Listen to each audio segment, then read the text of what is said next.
Brought to you by Vigor, co-powered by Sensodyne and Vimal. ಬಾಯಲ್ಲಿ ಹೇಳಿ ಕೇಸರಿ. ಎಲ್ಲೋ ಒಂದು ಕಡೆ ಕಾಂಗ್ರೆಸ್ ಪಕ್ಷದ ಅಲ್ಪಸಂಖ್ಯಾತನ ಓಲೈಕೆ ಮಾಡ್ತಕ್ಕಂಥದ್ದು ಏನು ಕಾಂಗ್ರೆಸ್ ಪಕ್ಷ ಇವತ್ತು ಸಿದ್ದರಾಮಯ್ಯನವರು ಮುಖ್ಯಮಂತ್ರಿ ಆದಮೇಲೆ ಅಲ್ಪಸಂಖ್ಯಾತರಿಗೆ ಇವತ್ತು OBCನಲ್ಲಿ ಅವ್ರಿಗೂ ಕೂಡ ರಿಸರ್ವೇಷನ್ ಕೊಡ್ತೇವೆ ಅವಕಾಶವನ್ನು ಕೊಡ್ತೇವೆ ಅಂತಕ್ಕಂಥ ಕಾಂಗ್ರೆಸ್ಸಿನ ಚಿಂತನೆ ಇವತ್ತು ರಾಜ್ಯದಲ್ಲಿರ್ತಕ್ಕಂಥ ಎಲ್ಲ ಹಿಂದುಳಿದ ಸಮಾಜಗಳಿಗೆ ಅನ್ಯಾಯ ಮಾಡ್ತಾ ಇದ್ದಾರೆ ಕಾಂಗ್ರೆಸ್ ಪಕ್ಷದವರು ಅನ್ನೋ ಭಾವನೆ ಅವ್ರಿಗಾಗಲೇ ಮೂಡಿದೆ.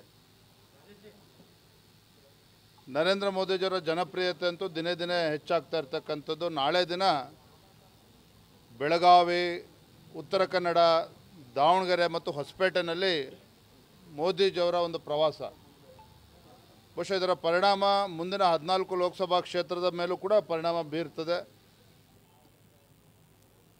ನಾನೇನು ಅವತ್ತಿಂದನೂ ಕೂಡ ಹೇಳ್ತಾ ಇದ್ದೇನೆ, ರಾಜ್ಯದಲ್ಲಿ 28ಕ್ಕೆ 28 ಕ್ಷೇತ್ರಗಳನ್ನು ಗೆಲ್ತೇವೆ ಅಂಥೇಳಿ. ನಿನ್ನೆ ನಡೆದಿರ್ತಕ್ಕಂಥ 14 ಲೋಕಸಭಾ ಕ್ಷೇತ್ರ ಬಹುಶಃ ಕಾಂಗ್ರೆಸ್ ಪಕ್ಷದವರೇನೋ ವಿಜೇಂದ್ರಕ್ಕೆ ತಲೆ ಕೆಟ್ಟಿದೆ ಅಂತ ಅನ್ನಿಸ್ಬೋದು.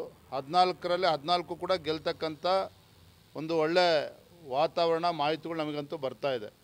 ನನಗಂತೂ ಈಗಲೂ ಕೂಡ ದಿನೇ ಇವತ್ತು ವಾತಾವರಣ ನೋಡ್ತಾ ಇದ್ದರೆ ನಮ್ಮ ಗುರಿಯನ್ನು ನಾವು ತಲುಪ್ತೇವೆ. ಯಾವುದೇ ಅನುಮಾನಗಳು ನನಗೆ ಕಾಡ್ತಾ ಇಲ್ಲ. ವೋಟಿಂಗ್ ಪರ್ಸೆಂಟೇಜ್ 1-1.5% ಕೆಲವು ಕಡೆ ಕಡಿಮೆ ಆಗಿದೆ, ಕೆಲವು ಕಡೆ ಜಾಸ್ತಿ ಆಗಿದೆ. ಇನ್ನೂ ಹೆಚ್ಚು ಉತ್ಸಾಹ ಇರಬೇಕಿತ್ತು. ಆದರೂ ಸಹ ಇಂಥ ಸುಡು ಬಿಸಿಲಲ್ಲೂ ಕೂಡ ಈ ಮತದಾನ ಏನಾಗಿದೆ, ಇಡೀ ದೇಶದಲ್ಲಿ 65-66% ಆಗಿರುವ ಈ ಸಂದರ್ಭದಲ್ಲಿ ರಾಜ್ಯದಲ್ಲಿ ತಕ್ಕ ಮಟ್ಟಿಗೆ ಚೆನ್ನಾಗಿ ಆಗಿದೆ ಅಂತಲೇ ಹೇಳ್ಬೋದು ನಾವು. ಈ ಸಂದರ್ಭದಲ್ಲಿ ಚುನಾವಣೆ ಸಂದರ್ಭದಲ್ಲಿ ಪೆನ್ ಡ್ರೈವ್ ಭಾಳ ಬೇರೆ ಕೇಳಿ ಸರ್. ರಾಹುಲ್ ಗಾಂಧಿ ಅವರು ಟೀಕೆ ಮಾಡಿದ್ದಾರೆ ಮೋದಿ ಅವರಿಗೆ. ಅಳುವ ದಿನಗಳು ಬರ್ತವೆ ಮೋದಿ ಅವರಿಗೆ ಅಂತ ರಾಹುಲ್ ಗಾಂಧಿ ಟೀಕೆ ಮಾಡಿದ್ದಾರೆ. ಇನ್ನೇನು ಹೇಳ್ಬೋದಪ್ಪ ರಾಹುಲ್ ಗಾಂಧಿ ಅವರಂತ ಹೇಳಿಕೆಗೆ? ಯಾವ ರಾಹುಲ್ ಗಾಂಧಿ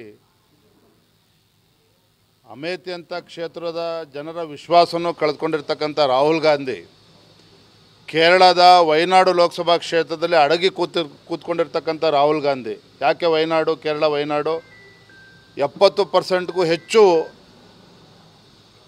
ಮೈನಾರಿಟೀಸ್ ಇರ್ತಕ್ಕಂಥ, ಅಲ್ಪಸಂಖ್ಯಾತರಿರ್ತಕ್ಕಂಥವ್ರು, ಅಲ್ಪಸಂಖ್ಯಾತರೇ ಬಹುಸಂಖ್ಯಾತರು ಇರ್ತಕ್ಕಂಥ ವಯನಾಡು ಲೋಕಸಭಾ ಕ್ಷೇತ್ರದಲ್ಲಿ ಅಡಗಿ ಕೂರ್ತಕ್ಕಂಥ ಪರಿಸ್ಥಿತಿ ಕಾಂಗ್ರೆಸ್ ಪಕ್ಷದ ಪ್ರಧಾನಮಂತ್ರಿ ಅಭ್ಯರ್ಥಿಗಳಿಗೆ ಯಾಕೆ ಇಂಥ ಪರಿಸ್ಥಿತಿ ನಿರ್ಮಾಣ ಆಗಿದೆ?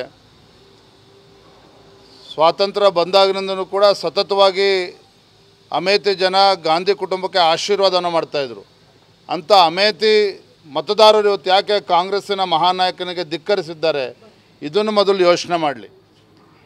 ನರೇಂದ್ರ ಮೋದಿಜಿ ಏನೋರ ಪ್ರಭಾವ ಏನೋ, ಅವರ ಜನಪ್ರಿಯತೆ ಏನು, ಯಾವ ರೀತಿ ಜನರ ಮನ್ನಣೆಯನ್ನು ಗಳಿಸಿದ್ದಾರೆ ನರೇಂದ್ರ ಮೋದಿಜಿಯವರು. ಕಳೆದ 10 ವರ್ಷದಲ್ಲಿ ನರೇಂದ್ರ ಮೋದಿಜಿಯವರ ಕೊಡುಗೆಗಳು, ಯೋಜನೆಗಳು ಇವತ್ತು ಮನೆಯಲ್ಲಿ ಮಾತನಾಡ್ತಾ ಇದ್ದಾರೆ. ಇವತ್ತು ರಾಹುಲ್ ಗಾಂಧಿ ಏನು ಹೇಳ್ತಾರೆ, ಇದು ಯಾವುದೂ ಕೂಡ ಕವಡೆ ಕಾಸಿನ ಕಿಮ್ಮತ್ತಿಲ್ಲ. ನಾನು ಮಾನ್ಯ ಸಿದ್ದರಾಮಯ್ಯನವ್ರಿಗೆ ಇನ್ನೂ ಕೂಡ ನಾನು ಒತ್ತಾಯವನ್ನು ಮಾಡ್ತೇನೆ, ಹೆಚ್ಚೆಚ್ಚು ರಾಹುಲ್ ಗಾಂಧಿಯನ್ನು ಕರ್ನಾಟಕಕ್ಕೆ ಕರೆಸಿ ಪ್ರಚಾರ ಮಾಡಿಸಿ. ಇವತ್ತು ಶಿವಮೊಗ್ಗ ಕೂಡ ಬರ್ತಾ ಇದ್ದಾರೆ. ನಾವೊಂದು 2.5-3 ಲಕ್ಷ ಓಟಲ್ಲಿ ಗೆಲ್ತೇವೆ ಶಿವಮೊಗ್ಗದಲ್ಲಿ ರಾಘಣ್ಣ ಅವರು ಅಂತ ಅಂದ್ಕೊಂಡಿದ್ದೆ. ರಾಹುಲ್ ಗಾಂಧಿ ಅವರು ಬರೋದ್ರಿಂದ ಒಂದು 50,000 ಜಾಸ್ತಿ ಆಗ್ಬೋದು. Brought to you by Vigor, co-powered by Sensodyne and Vimal. ಬಾಯಲ್ಲಿ ಹೇಳಿ ಕೇಸರಿ.